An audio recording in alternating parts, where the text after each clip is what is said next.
Hello friends, today we are going to learn about जो हमारा last lecture है आज फर्स्ट चैप्टर का, उसमें हम लोग अकाउंटिंग स्टैंडर्ड क्या है वो हम लोग सीखने वाले हैं। देखते हैं यहाँ पे अकाउंटिंग स्टैंडर्ड के बारे में यहाँ इन्फॉर्मेशन लिखा है। Accounting standard provide the framework and norms to follow in accounting so that financial statement of different enterprise become comparable. Accounting standard जो है वो रूल्स रेगुलेशंस है, नॉर्म्स है जो हम सबको फॉलो करने पड़ते हैं। ये फ्रेमवर्क बनाया गया इसकी वजह से आप किसी भी कंपनी के साथ मतलब कि फाइनेंशियल स्टेटमेंट को आप इजीली कंपेयर कर सको, एक दूसरे के साथ तुलना कर सको। इसके लिए बहुत ज़रूरी है कि अकाउंटिंग स्टैंडर्ड होना चाहिए। It is necessary to standardize the accounting principle to ensure consistency, comparability, adequacy, reliabilities of financial reporting. ये ज़रूरी क्यों हो जाता है अकाउंटिंग स्टैंडर्ड? तो इसमें कुछ प्रिंसिपल्स हैं जिसकी वजह से ये सारे के सारे कोई भी कंपनी है उसको कंसिस्टेंटली वैसा ही अकाउंट बनाना पड़ता है जिससे वो इजीली कंपेयर भी हो सकेगा, एडिक्वेट भी होगा और रिलायबल डेटा भी हमें मिल पाएगा। In the words of Kohler, जो ऑथर है उन्होंने लिखा है, accounting standard are code of conduct imposed by customs, law or professional bodies for benefit of public accountant and accounting generally। जिन्होंने अकाउंटिंग स्टैंडर्ड को क्लियरली लिखा है, ये कोड ऑफ कंडक्ट है। Code of conduct means rules and regulation जो impose किसने किए?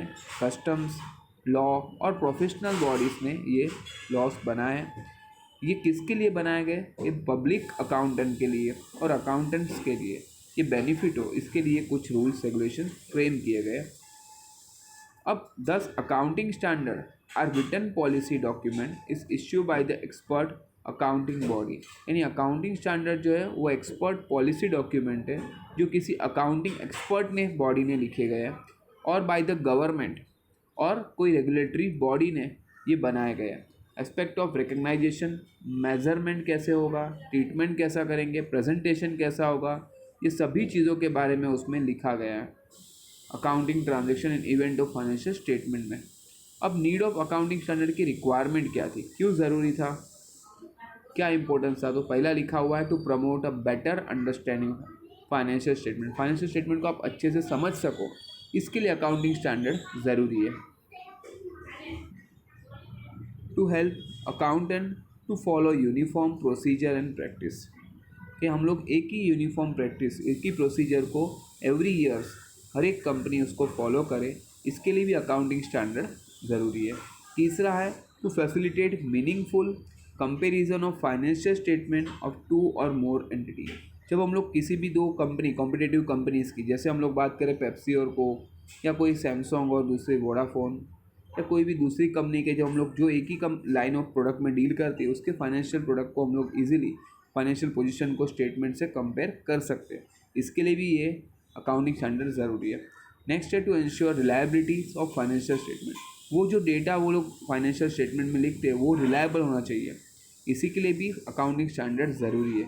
Accounting standard हो गए तो जो डेटा वो लोग वहाँ लिखेंगे it is reliable one. And fifth is to meet the legal requirement of effectively, कि जो लीगल रिक्वायरमेंट होती है, जैसे कि हम लोग ने देखा था कि आगे डिफरेंट टर्म्स लिखना, टर्म्स का मतलब क्या है, तो लीगल रिक्वायरमेंट के हिसाब से उस चीज़ को हम लोग वही लिख सकते हैं, हम लोग कुछ और नहीं लिख सकते। तो लीगल रिक्वायरमेंट के लिए भी ये ज़रूरी है, क्योंकि अगर हम लोग कोर्ट में जाएंगे तो कोर्ट में भी ये सब चीज़ें जो है, जो हम लोग ने देखा था, बुक कीपिंग, अकाउंटेंसी, ये सब काफ़ी ज़रूरी चीज़ें हैं जो कोर्ट में हम लोग ये अकाउंटिंग पर्पज़ के लिए ये दिखा के हमारे पॉइंट को प्रूव कर सकते हैं। नेक्स्ट आपको जो दिया है IFRS, इसका फुल फॉर्म है international financial reporting standard. International financial reporting standard are issue by the international accounting standard board. ये किसने इश्यू किया है? IASB ने, जिसका फुल फॉर्म मैंने आपको बताया इंटरनेशनल अकाउंटिंग स्टैंडर्ड बोर्ड ने बनाया है। IFRS is a set of international accounting standard.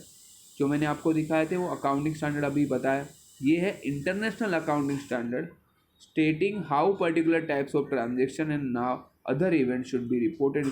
इसमें इन्होंने लिखा है कि कोई भी अकाउंटिंग ट्रांजेक्शन कैसे हम लोग रिकॉर्ड करेंगे फाइनेंशियल स्टेटमेंट में, क्या क्या होना चाहिए, वो सब उन्होंने वहाँ पे डिस्क्लोज किया है।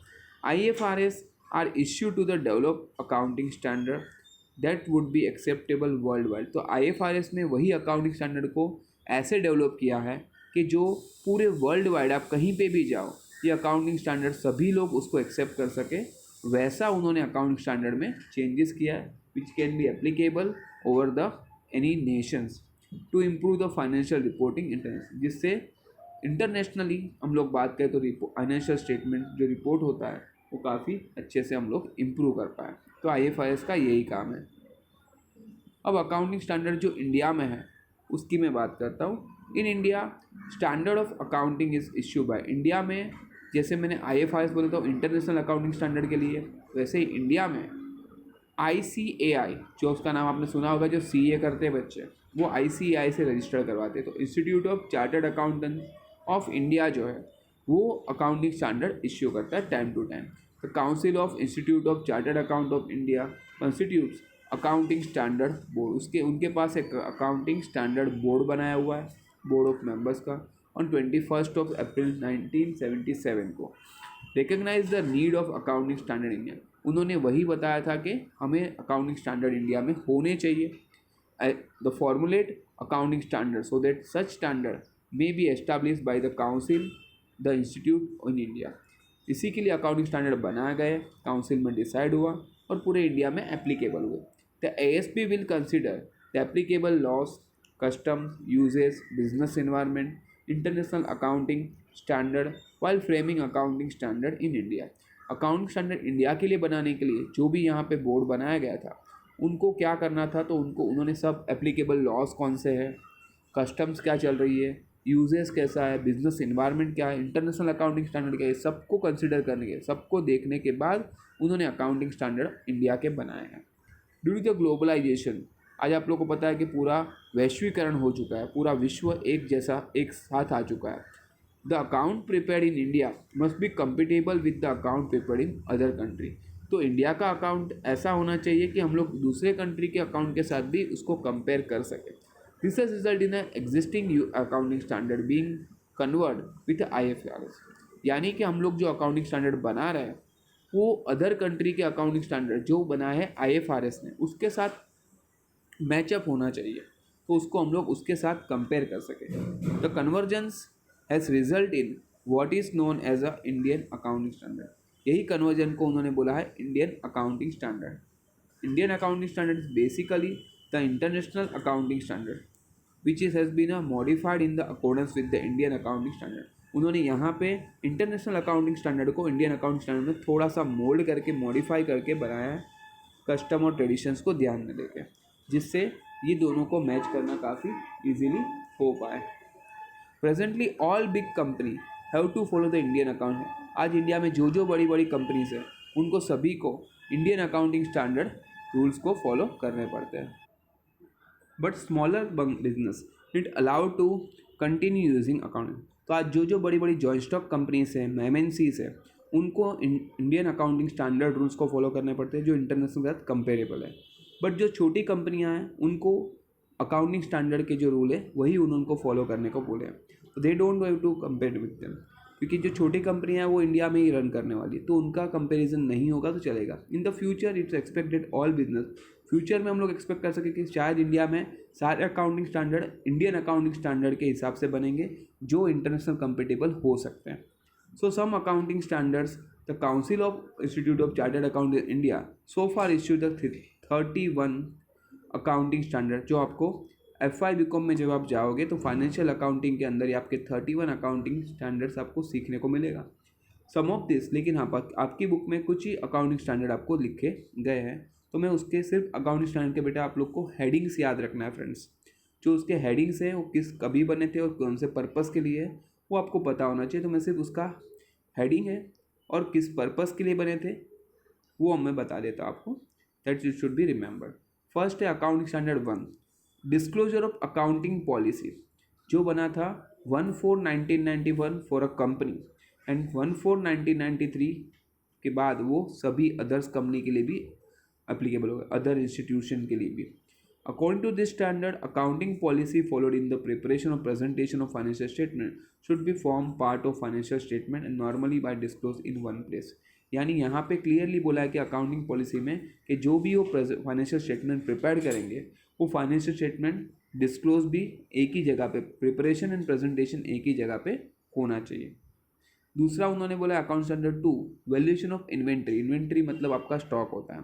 1/4/1999 में according to this standard inventories in a general should be valued at a lower of historical cost and net realizable cost. ये हम लोग ने आगे भी देखा था कि हम लोग ऑलवेज जो है never expect profit, we always expect losses.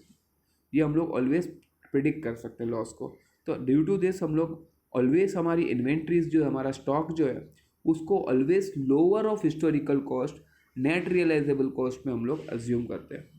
इसके लिए मैंने जब आपको आगे भी बताया था तब मैंने बोला था विच एवर इज लेस का वैल्यू हम लोग एप्लीकेबल करते हैं स्टॉक के लिए। अकाउंटिंग स्टैंडर्ड 3 जो है कैश फ्लो स्टेटमेंट से जुड़ा हुआ है, जो है 1/4/2001 से इन्फ्लोस हुआ है। According to this standard cash flow statement is prepared and present for a period of which profit and loss account is prepared. तो जो पीरियड के लिए, जैसे कि 1 अप्रैल से 31 मार्च के लिए हम लोग प्रॉफिट एंड लॉस अकाउंट बना रहे हैं, तो उसी टाइम बीइंग के लिए we have to prepare cash flow statement कि कितना कैश फ्लो स्टेटमेंट में पूरा कैश के बारे में पूरा डिटेल्स आपको मिल सकता है। अकाउंटिंग स्टैंडर्ड 6 जो आपको दिया है दैट इज डेप्रीशिएशन अकाउंटिंग के लिए, वो आया है 1/4/1995 से। ये आपको पूरा चैप्टर ही है डेप्रीशिएशन का इस साल, तो मैं आपको वहाँ डिटेल में बताऊँगा। तो यहाँ पे सिर्फ इतना है कि according to the standard depreciation amount of asset should be allocated on systematic basis. मतलब एवरी ईयर आपको, अगर आपने एक मेथड फिक्स किया है तो उसी मेथड से उसी डेट को आपको डेप्रीशिएशन काउंट करना है each accounting period during the useful life of the asset. जब तक वो असेट है तब तक आपको वही फॉर्मेट से उसका डेप्रीशिएशन काउंट करना है। अकाउंटिंग स्टैंडर्ड 8 जो दिया है that is accounting for research and development, that is called R&D। ये हुआ था 1/4/1991 में ईच कंपनी के लिए, फिर 1/4/1993 में बाकी सभी इंस्टीट्यूशन ऑर्गेनाइजेशन के लिए भी एप्लीकेबल हो गया। According to this standard amount of research and development cost should be charge as a expense of period in which they are actually. तो इसमें इन्होंने क्लियरली बोला है अगर कोई कंपनी रिसर्च एंड डेवलपमेंट के लिए जो भी खर्चा करती है, एक्सपेंस करती है, उनको यहाँ पे आपको जिस साल में वो खर्चा हुआ है उस साल में हम लोग उसको एक्सपेंस के तौर पे दिखा सकते हैं। ये उन्होंने यहाँ परमिशन दे दिया है। अकाउंटिंग स्टैंडर्ड 9 जो है दैट इज़ रेवेन्यू रिकग्नाइजेशन। ये 1/4/1991 में कंपनी के लिए था एंड 1993 से बाकी अदर्स कंपनी के लिए, अदर्स ऑर्गेनाइजेशन के लिए भी हो चुका है। The standard deal which basis the require of recognisation of revenue item in a profit and loss account of a enterprise. It lays down condition to recognize revenue that arise from the various transaction of enterprise। यहाँ पे हमें ये clearly बताया गया है ये accounting standard में कि कंपनी के पास बहुत सारे वेज होते हैं रेवेन्यू जनरेट करने के लिए, लेकिन कौन सा वेज से कितना ट्रांजेक्शन हुआ है, कितना पैसा आया है, और उस ट्रांजेक्शन के अमाउंट को जो इनकम आपको, वो इनकम को हम क्या बोलेंगे, उसको यहाँ पे रेवेन्यू को रिकग्नाइज किया है। कि जैसे कि एक कंपनी अगर बिजनेस, नॉर्मल बिजनेस में करते हैं और उससे पैसा प्रॉफिट कमाते तो प्रॉफिट फ्रॉम बिजनेस होगा। अगर वही कंपनी का कोई प्रॉपर्टी है और वहाँ से वो रेंट कमा रहे हैं तो इनकम फ्रॉम प्रॉपर्टी हो जाएगा। तो वैसे डिफरेंट डिफरेंट इनकम्स होते हैं, तो कौन सी इनकम है उसको, उस इनकम को हम लोग क्या नाम दे सकते हैं, वो ये कंसेप्ट अकाउंटिंग स्टैंडर्ड में हमें समझ में आएगा। यहाँ पे डिटेल में उसके बारे में लिखा गया है। नेक्स्ट आपका जो है वो accounting standard 10। Accounting standard 10 is for fix assets के लिए है। ये भी सेम है, देखो 1991 में कंपनीज़ के लिए एंड 93 में बाद सभी कंपनीज़ के लिए, ऑर्गेनाइजेशन के लिए एप्लीकेबल हो चुका है। According to this standard the cost of fix assets should be comprising of original cost. ये जो हम लोग ने आगे भी देखा था कि जब भी हम लोग कोई असेट्स खरीदते हैं तो उसका ओरिजिनल कॉस्ट प्लस उसके साथ बाकी सारे एट्रीब्यूट्स कॉस्ट जो लगते हैं, इंस्टॉलेशन चार्ज या वॉट एवर चार्जेस डिफरेंट रहते हैं, वो सभी चार्ज को हम लोग उसके साथ क्लब करके उसको बताया जाता है। The fix asset should be eliminated from the financial statement on disposal और when no further benefit is expected from there. उसमें वैसा भी लिखा है अगर फिक्स असेट कुछ काम की नहीं बचती है तब उसको हम लोग एलिमिनेट करेंगे, फाइनेंशियल असेट्स में से उसको निकाल देंगे अगर उसका कोई बेनिफिट हमें एक्सपेक्ट नहीं हो रहा है तब। अकाउंट स्टैंडर्ड 12 जो है वो गवर्नमेंट ग्रांट्स के ऊपर है। गवर्नमेंट ग्रांट मतलब गवर्नमेंट की तरफ से बहुत सारे परमिशंस मिलते हैं उसके ऊपर। According to this standard government grant should be recognized when there is a assurance that enterprise will compile with a condition attach to them. इसमें स्टैंडर्ड सेट किया गया है कि इसमें गवर्नमेंट ग्रांट कब मिलता है, कौन सा एश्योरेंस हमें देना पड़ता है as a company to come, जिससे वो कंडीशन हमारे पर अटैच हो गई और गवर्नमेंट की तरफ से आपको ये ग्रांट मिल सकता है, परमिशन मिल सकता है, वो उसमें लिखा गया है। ये 1994 में एप्लीकेबल है। फिर अकाउंट स्टैंडर्ड फॉर इन्वेस्टमेंट जो है वो 1995 में आया है। According to this standard enterprise should disclose the current and long term investment distinction in its financial statement. यहाँ उन्होंने करंट ईयर का अकाउंटिंग स्टैंडर्ड के हिसाब से आपका कौन सा लॉन्ग टर्म इन्वेस्टमेंट है, लॉन्ग टर्म मीन्स जो आपके 5 साल 10 साल के लिए आप जो पैसा इन्वेस्ट करते हो वो लॉन्ग टर्म इन्वेस्टमेंट हो गया।